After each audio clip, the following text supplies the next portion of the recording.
자, 오늘장 핵심 포인트를 두 분의 전문가와 함께 나눠보도록 하겠습니다. 하나금융투자의 한민재 팀장, 그리고 알파프로의 정태금 투자전략팀장, 하나금융투자의 한민재 팀장 나오셨습니다. 안녕하세요. 반갑습니다. 어서 오십시오. 제 소속을 좀 바꿔 불렀습니다. 큰일 날 뻔했습니다. 죄송합니다. 네. 자, 먼저 정태근 팀장과 함께 이야기를 나눠보겠습니다. 지난주 금요일 날 저희 삼성전자 발언 이후 일파만파입니다. 그러게요. 그렇죠. 삼성전자가 그 잡주가 아니라 안 오르는 주식이 뭐 그렇게 좀 안 좋으시다는 제가 어떻게 얘기했냐면은 정확히 얘기했거든요. 네. 삼성전자도 안 오르면 잡주다 얘기했는데 삼성전자는 잡주다 이렇게 결론이 나버렸더라고요. 오해하지 마십시오. 그래서 주말 동안 거리를 다니기에 굉장히 조심스러우셨다고 합니다. 그렇죠? 자, 그런데 이제 정태근 팀장께서는 최근 주식시장을 아주 정확하게 시황을 또 보셨습니다. 7월 달에 주식이 많이 하락할 거라고 했을 때 다들 무슨 소리냐라고 했고, 지난주에 이제 바닥을 잡았다라고 얘기할 때 너무 이른 거 아니냐고 저도 반문을 했었습니다만, 팀장님의 요즘 시장을 보는 전망이 아주 쪽집게 수준입니다. 시장 보는 건 개인적으로 자신이 있어요. 개인적으로 자신이 있고요. 그리고 그러니까 결과가 있으면 무조건 원인이 있는 거거든요. 그러면 그 원인이 해소가 되면은 당연히 시장은 더 안 빠집니다. 그리고 그 시장에 대한 원인은 그 옆에 계시는 그 팀장님도 저랑 계속 같이 하시는데 그 시장에 대한 원인을 제가 종목별 등락 현황을 말씀드리면서 이 투자 심리가 원인이라고 말씀드렸거든요. 그래서 그 원인이 일단 해소가 됐기 때문에 반등은 나옵니다. 그렇게 또 제가 자신 있게 말씀드리는 이유가 뭐냐면 코스피하고 코스닥하고 지금 회복 수가 틀려요. 근데 코스피 같은 경우에는 우리가 그냥 보편적으로 그 외국인 수급과 연관된 지수 대형주라고 말씀드리잖아요. 그리고 코스닥 같은 개별 종목이라고 많이 말을 하고요. 그러다 보니까 투자 심리는 개별 종목 심리와 상당히 유사성이 있습니다. 그렇기 때문에 이 투자 심리가 완화가 되게 된다면은 아무래도 대형주가 있는 코스피보다는 코스닥이 좀 더 탄력적으로 갈 수밖에 없는 부분들이죠. 그래서 그렇습니까? 아마 시장이 반등을 함에도 불구하고 아마 제 개인적인 생각이지만 시장에서 좀 소외가 되시는 분들이 분명히 또 있을 거라고 생각이 듭니다. 근데 조금 기다리세요. 어쩔 수 없습니다. 이거는 순환매적인 측면에서도 이해를 하셔야 될 것 같고요. 그리고 시장에 대한 원인은 물론 삼성전자가 시장을 하락으로 이끈 건 분명히 맞습니다. 하지만 더 중요한 건 이 삼성전자에 좀 가려서 보이지 않았던 부분들, 그러니까 종목별 등락 현황, 그러니까 종목대 투자 심리가 꺾이게 되면서 시장이 하락한 것이 첫 번째 원인이기 때문에 그 부분이 해소가 된다라는 건 아무래도 코스피보다는 코스닥이 탄력적으로 회복이 될 수밖에 없는 요인이라 봐야 될 것 같아요. 그래서 일단은 코스피는 좀 기다리시고요. 그리고 코스닥 종목도 코스닥 시장도 상승으로 진행되고 있지만 중요한 건 코스닥 시장도 아마 조금 종목들 중에 소외가 되는 종목들이 있기 때문에 지금은 다 웃게는 조금 이른 시장이다라는 말씀도 좀 덧붙여서 드리도록 할게요. 코스닥 시장에 대안이 있다라는 말씀으로 정리를 해도 되겠습니까? 네네, 지금 코스닥이 대안이죠. 네, 코스닥이 대안이다. 알겠습니다. 자, 저희 한민재 팀장께서는 반등하고 있는 증시.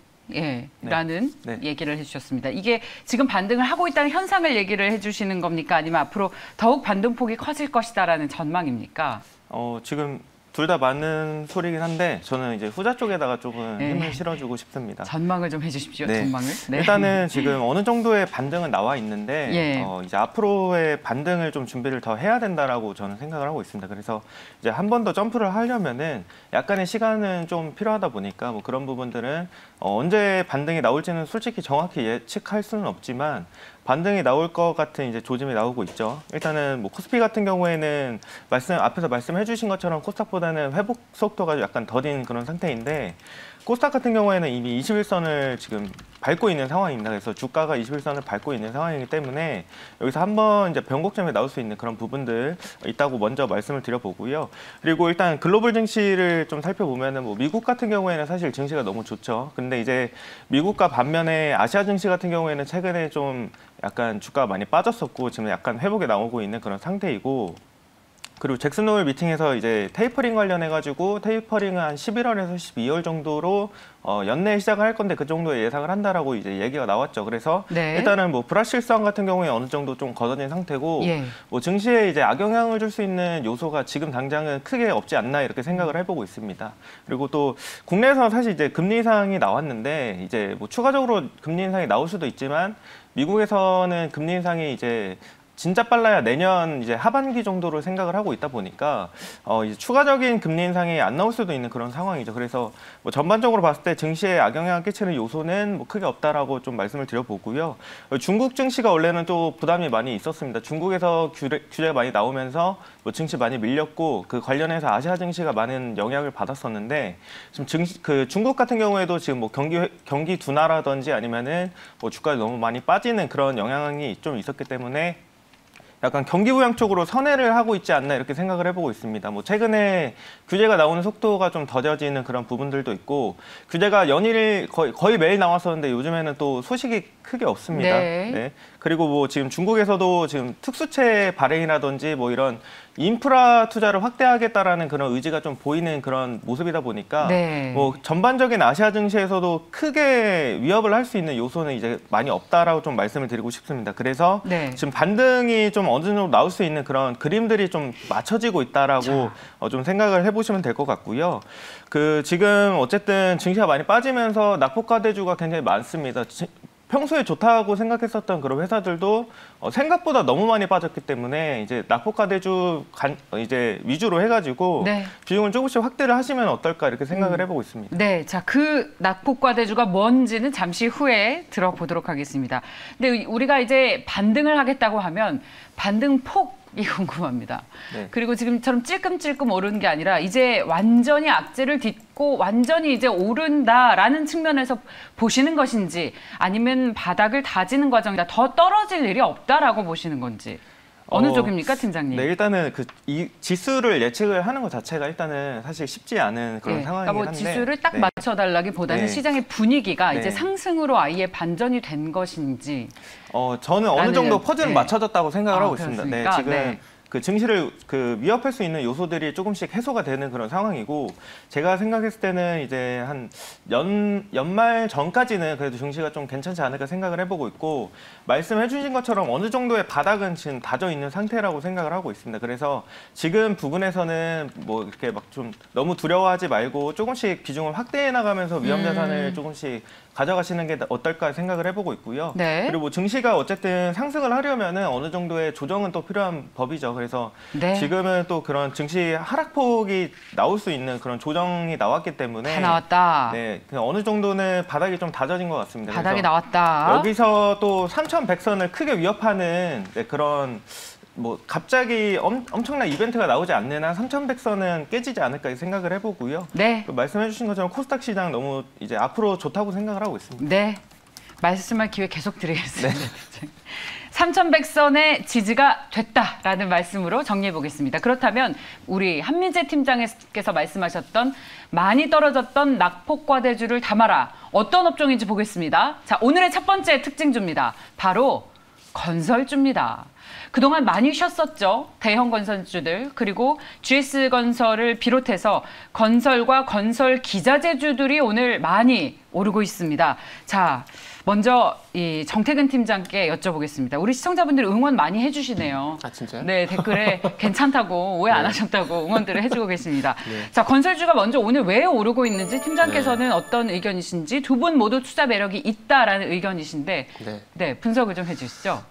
참 전 개인적으로 오늘 GS건설이 좀 상당히 좀 아쉬운 게 건설주 좀 아쉬운 게 그러니까 제가 서두에 개별 종목 장세로 말씀드렸잖아요. 이게 테마 장세잖아요. 근데 건설주도 지금 테마가 좀 반영이 되고 있지 않습니까? 테마로 움직이는 겁니까? 네. 일단은 주택 공급 확대 이거 뭐 대선 여든 야든 지금 대선 후보들이 두 가지 나올 수밖에 없는 게 부동산하고 일자리거든요. 그렇습니다. 이거는 안 나올 수가 없습니다. 그렇기 때문에 이런 이제 내년 3월 달에 다가오게 되면서 계속 이 얘기는 나올 수밖에 없어요. 그리고 이 윤석열 후보뿐만 아니라 다른 후보도 다 주택 공급 어떤 정책을 다 내놓을 겁니다. 근데 하필 오늘 또 이렇게 부각이 되고 있는 것들이 일단 1차적으로 좀 그렇게 생각을 하고 있습니다. 잭슨홀에서 어쨌든 금리 인상에 대해서 조금은 비둘기 파적인 얘기를 했고 그러다 보니까 인플레이션 지수가 상승했습니다. 그러면서 철강, 화학, 건설 이런 업종들이 오늘 시장에서 상승을 할 수밖에 없는 상황이고요. 근데 그 속에서 또 플러스 알파가 있습니다. 인플레이션 지수 상승에는 방금 말씀드린 이 세 개 업종이 갈 수밖에 없는 상황인데 그 속에서 플러스 알파 추가적인 이슈. 그러니까 대선 후보가 또 주택 공급에 대한 얘기를 했다라는 그 이유 때문에 건설주가 좀 더 탄력을 받고 있다라 봐야 될 것 같아요. 그리고 근데 이 대형주가요. 테마주로 움직인다고 볼 수도 있는 겁니까? 무려 GS건설이 무려 7% 넘게 오르면서 거래량도 동반을 하고 있습니다. 대형주들이 그 한 정치 지금 대선 후보자의 정책 발언에 의해서 이렇게 7%까지 오를 수 있는 겁니까? 지금 오르고 있지 않습니까?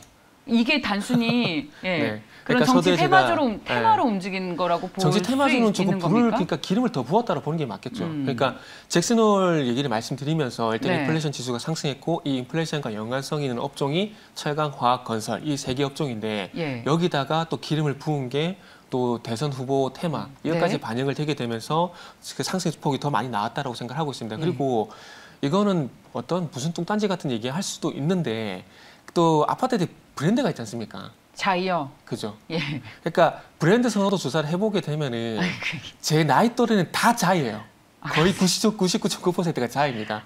그리고 그 주택 공급 정책이 나오게 되면은 3개 회사를 봐야 돼요. 뭘 봐야냐면은 GS건설, 대우건설, 현대건설. 왜냐하면은 GS건설 같은 경우는 브랜드 이미지 그리고 민간 분양 쪽을 보게 되면 또 프로지오가 있는 대우건설. 그리고 재건축하고 재개발 이슈가 나오게 되면 현대건설 이 3개를 볼 수밖에 없는데 지금은 GS건설이 가장 많이 오르는 부분들을 보게 되면 이 브랜드 이미지 때문에 많이 올라가는 것 같아요.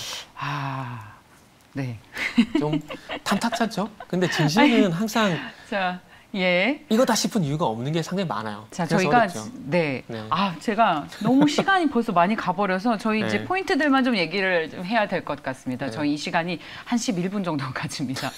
자, 그렇다면 이제 저희 시청자분들도 가장 궁금해하시는 거 짧게 대답을 좀 해주십시오, 팀장님. 건설주 언제까지 얼마나 더 추가 상승 가능할 거라고요? 내년까지요? 내년 3월까지 봅니다. 주도합니까? 지금처럼 시장을? 오늘 시장이 주도주인데? 시장 대비 강합니까? 아웃퍼폼한다. 강하다. 대장주는 뭡니까? 방금 3개 말씀드렸잖아요. 자이요? GS건설. GS건설, 대우건설, 현대건설. 완전히 대형주로만 빅3. 보시네요. 네, 알겠습니다. 한민재 팀장께서도 뭔가 하실 말씀이 굉장히 많으시죠? 그 앞에서 이제 테마 관련해가지고 말씀을 잘 해주셨고요. 그 뭐 지금 어쨌든 건설주가 테마가 형성되고 실제로 뭐 이런 정책적인 부분이 계속해서 부각되는 거는 맞고요. 그리고 뭐 그에 관련해서 실제로 뭐 재건축이라든지 뭐 이런 수주가 좀 나온다고 하면은 역시나 뭐 실적적인 부분에서도 이제 충족이 되는 그런 부분이 있겠죠. 실제로 지금 뭐 서울시에서도 지금 재개발 관련해가지고 오세훈 시장이 당선되고 나서 재건축 관련해서 이제 시장 붐이 또 어느 정도 기대감이 많이 형성이 됐습니다. 그리고 뭐 실제로 이런 움직임들도 좀 있고, 그리고 이번에 나오는 이제 대선 후보들 같은 경우에도 좀 공약적인 부분에서 그런 부분들이 많이 나오다 보니까 또 많이 기대감이 형성이 되는 것 같고요. 뭐 관련해서 이게 실적으로 좀 이어진다고 말씀을 드렸는데, 뭐 하반기에는 어쨌든 재건축 수주 이런 부분들이 굉장히 많이 나올 거라고 생각을 하고 있습니다. 근데 좀 수도권 그리고 서울시 위주로 좀 이런 재건축 수주가 많이 나올 거라고 생각을 하고 있고요. 그 원래 이제 건축 부분 GS건설이 건축 부분 분기 매출 같은 경우에는 평균 1조 4천억 정도가 나오는데 이제 남은 3분기, 4분기 같은 경우에는 한 1조 7천억 정도를 예상을 하고 있습니다. 그만큼 지금 건설 경기 시장이 굉장히 좋다는 거죠. 그리고 이 주택 부분 같은 경우에는 수익성도 굉장히 좋다 보니까 뭐 이런 부분들이 실적으로 좀 연계가 될 수 있는 그런 부분들이 있기 때문에 그 시장 컨센서스를 또 상회할 수 있는 그런 부분들도 있고, 뭐 그러다 보면은 건설주가 이제 또 어닝 서프라이즈가 나오고 또 주가가 이제 상승할 수 있는 그런 모멘텀이 또 나올 수 있다라고 좀 말씀을 드려보고 싶죠. 그리고 이런 뭐 재건축 수주 같은 경우에는 또 아까 팀장님께서도 말씀을 해주신 것처럼 그 브랜드 파워가 좋은 이제 회사들이 아무래도 시장을 많이 독점할 수밖에 없습니다. 그래서 브랜드 파워가 좋은 이제 대기업, 대형 건설사 위주로 좀 이런 수혜가 많이 돌아갈 거라고 생각을 하고 있고요. 그렇군요. 그래서 전반적으로 올해 뭐 연간에 목표했었던 계획 같은 경우에도 뭐 충분히 될 거라고 생각을 하는데, GS건설 같은 경우에는 올해 주택 분양 물량 같은 경우에는 목표가 32,000호였는데 지금 7월까지 15,000호를 분양을 했습니다. 그래서 이런 뭐 연간 계획에도 충분히 목표를 달성할 수 있을 거라고 생각을 하고 있고요. 그리고 2분기 실적 같은 경우에는 좀 주춤했지만 지금 3분기, 4분기 남은 하반기가 너무 좋다라고 말씀을 드리고 싶죠. 그리고 실제로 서울시에서 지금 재건축 수주가 들어가는 것도 대형 건설사가 지금 굉장히 심혈을 기울여서 경쟁을 하고 있습니다. 그래서 이런 경쟁에서 좀 이제 승리할 수 있는 그런 회사들이 앞으로 좀 수혜를 많이 받아갈 수 있다, 이 정도로 좀 정리를 해드리고 싶습니다. 승자가 누굴까요? 그거는 이제 경쟁을 통해서 이제 싸우는 건데 아직 승자가 나오지는 않았습니다. 뭐 국가자라든지 이촌이나 뭐 지금 흑석 이런 부분에서 지금 많이 싸우고 있는데 뭐 여기서 이제 어떤 건설사가 또 가져가느냐에 따라서 뭐 이런 시장 분위기 많이 달라질 수가 있겠죠. 예상 어렵습니까? 예측 어렵습니까? GS도 하나 정도는 가져가지 않을까 생각을 하고 있습니다. 역시 대장이군요. 오늘 건자재주들도 다 좋은데 두 분께서 특히 정책 수혜가 기대가 되는 만큼 대형 건설주에 주목해보자라는 의견으로 정리를 해보겠습니다. 이게 또 테마도 물론 테마입니다만 요즘 실적도 워낙 좋잖아요. 건설주들이. 그렇죠? 네. 자, 내년까지 추가 상승 기대하고 있습니다. 특히 이렇게 선거가 있을 땐 정책 관련주 중에 대표적인 게 바로 건설주죠. 오늘 그야말로 불을 뿜었습니다. 추가 상승 나와 줬으면 좋겠습니다. 다음 보겠습니다. 바이오주입니다. 자, 오늘 바이오주들이 개별 이슈들이 굉장히 많아요. 그래서 종목별로 좀 차별화가 됩니다만 오늘 바이오주들이 전반적으로 흐름이 좋은데 이제 상승의 변곡점이 왔는지 보겠습니다. 두 분의 의견 어떻습니까? 엇갈리고 있습니다.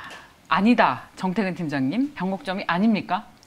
간단하게 말씀드리면 저 바이오주는 어디에 포커스를 맞추냐에 따라 틀려질 것 같아요. 만약에 신약 임상 쪽에 포커스를 맞춰보게 된다면 O를 선택하는 게 맞다라고 보고요. 그리고 그동안 바이오주 얘기할 때 하도 코로나 얘기를 너무 많이 해가지고요. 그래서 코로나에 포커스를 맞춰보게 되면 이제는 코로나 테마는 이제 좀 지나가지 않았을까? 뭐 그런 관점에서 말씀드릴 수 있을 것 같아요. 그 근거는 일단 화이자 백신 정식 승인이 나게 되면서 이제 그게 분기점이 좀 되지 않을까 생각을 좀 하고 있거든요. 그래서 지난주 금요일 같은 경우는 제일파마 홀딩스라든지 명문제약 이런 뭐 개별 종목들은 움직이겠지만 이 코로나 섹터라든지 코로나 테마의 어떤 움직임 이런 부분들은 이제 전반적으로 지나갔다라는 판단에 저는 엑셀 선택했습니다. 네, 알겠습니다. 자, 제약 바이오주에 대한 좀 보수적인 시각이었으니까 여기까지 듣고 다음 종목으로 넘어가도록 하겠습니다. 저희 건설주에 대해서 지금 얘기 시간이 충분하지 않은데 저도 금리 인상 시기에 건설주는 좀 이자를 못 갚으니까 부담이 되지 않나라는 의문을 가지고 있는데 여러분들께서 많이 올려주시는 만큼 저희 시간을 두고 계속해서 이거를 집중적으로 점검해보는 시간을 앞으로도 마련해보겠습니다. 마지막 종목, 저 오늘 왜 그러죠? 너무 월요병입니까? 자, 마지막 종목 볼까요? 대원화성. 입니다. 자, 리비안 IPO에 따른 주가 변신 가능할지 두 분의 의견 보겠습니다. 변신 가능하다. 자, 한민재 팀장님 어떤 의견입니까? 네, 지금 대원화성 같은 경우에 어쨌든 지금 굉장히 주가에 기대감을 많이 받고 있습니다. 지금 뭐 이제 IPO 관련해가지고 이제 납품을 하고 있는 그런 회사가 지금 이제 테슬라 대항마죠. 그래서 이제 지금 미국 증권거래위원회에 비공개로 증권 상장 신청을 했는데 지금 이 상장에 따른 기대 가치가 700에서 800억 달러 정도에 달한다고 합니다. 그래서 약 하나로 이제 추정을 했을 때 93조 원 정도가 될 거라고 하는데 이제 포드 같은 경우에 시총이 522억만 달러고요. 테슬라 같은 경우에는 시총이 7천억 달러인데 이 포드를 좀 뛰어넘는 그런 상황이죠. 그래서 리비안 같은 경우에 어쨌든 이번에 만약에 상장을 한다고 하면은 대원화성이 이제 받아갈 수 있는 그런 기대감이 더 커질 거라고 생각을 하고 있고요. 이 대원화성 같은 경우에는 지금 이 리비안에 들어가는 픽업 트럭에 친환경 시트를 또 납품을 합니다. 그래서 이 시트 소재를 또 납품을 하기 때문에 뭐 그런 부분에 있어서 판매가 많이 된다고 하면은 역시나 또 수혜주로 같이 계속 묶일 수 있는 그런 부분이고, 그리고 지금 국내에서 이 리비안 관련 수혜주가 많이 없습니다. 정리해드리면은 삼성 SDI 그리고 대원화성 이 정도라고 좀 보시면 될 것 같은데 뭐 관련해서 리비안이 좀 이제 주가가 많이 상승하거나 이렇게 되면은 같이 좀 상승할 수 있는 그런 부분들이 있고요. 그리고 뭐 지금 하나 같은 경우에도 미국에서 수소차 관련해가지고 상장을 하고 굉장히 많이 상승을 했을 때 같이 주가 많이 엮여가는 그런 부분들이 있었죠. 그런 비슷한 거라고 좀 생각을 하시면 될 것 같고요. 그리고 뭐 전반적으로 리비안 같은 경우에 어쨌든 미국에서도 지금 뭐 이런 지원을 많이 받고 있습니다. 뭐 아마존이나 포드 같은 경우에도 지원을 많이 받고 있는 그런 상황인데, 뭐 리비안 같은 경우에도 뭐 신차 양산을 이제 앞두고 있는 그런 상황이고 아직 고객한테 판매를 해가지고 전달을 한 사례가 없습니다. 근데 다음 달부터는 이 픽업 트럭 차량이 고객한테 전달이 된다라고 하니까 뭐 그런 부분에서 약간 기대감이 좀 더 형성이 될 수 있는 그런 부분들이 있다 좀 말씀을 드려보고요. 뭐 대원화성 말씀드린 것처럼 이제 납품하는 회사 자체가 일단 많이 없다 보니까 어떻게 보면 증시에서 약간 희소성을 가질 수 있는 그런 테마로 많이 보시면 될 것 같고, 지금 주가 주가 같은 경우에도 사실 한 2,600원에서 한 3,200원 정도 계속해서 등락을 하고 있는 그런 상황인데 이 IPO 그리고 상장에 가까워질수록 이 주가에 기대감이 조금 더 붙을 수 있는 그런 부분들이 있다라고 좀 말씀을 드려보고요. 네. 뭐 이거 지금 어쨌든 리비안 관련해가지고 호재가 나온다고 하면은 뭐 계속 연일 상승할 수 있는 그런 종목이라고 생각을 하고 있습니다. 그래서 뭐 지금 어쨌든 국내 증시 같은 경우에는 테마성이 굉장히 짙은 증시이기 때문에 뭐 이런 테마 강도가 또 낮은 테마는 아니라고 생각을 하고 있고요. 네. 뭐 한번 이제 불기 시작하면은 이제 걷잡을 수 없이 상승할 수도 있다 이렇게 좀 정리를 해드리고 싶습니다. 그렇군요. 아직도 시작한 것도 아니군요. 팀장님의 말씀대로 네, 맞습니다. 제대로 시작도 안 했다라는 말씀으로 정리하겠습니다. 자, 대원 화성까지 봤습니다. 월요일 아침부터 이렇게 나와주셔서 정말 감사합니다. 자, 저희 알파프로의 정태근 투자전략팀장, 하나금융의 한민재 FA 팀장과 함께 했습니다. 고맙습니다. 감사합니다.